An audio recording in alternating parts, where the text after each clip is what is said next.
The daily hustle on the streets of Kabul takes a toll on people, many struggling to make ends meet, some just to get through one day. But in another part of the city, secured behind concrete walls, Afghan politicians continue to bicker.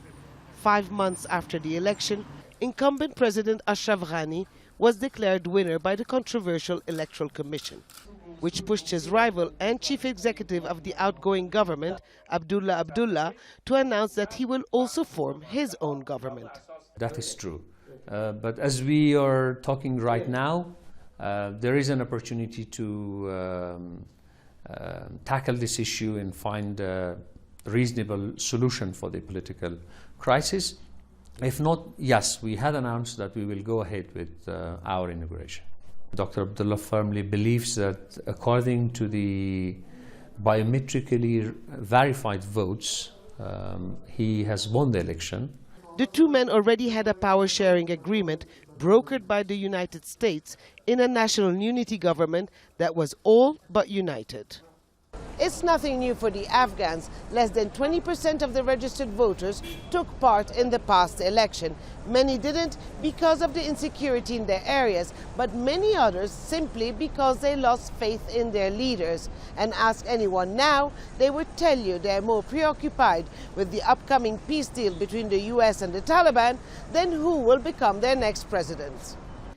It's also the priority for the White House. After months of negotiations in Qatar, the peace agreement between the US and the Taliban could be derailed by Washington's long-standing allies in Afghanistan.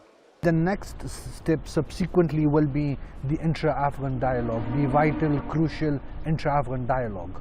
Now, who can represent the Afghan side at the intra-Afghan dialogue when they go and sit with the Taliban? Now, for the international community in the United States at specific, the problem is the fragmentation in Kabul.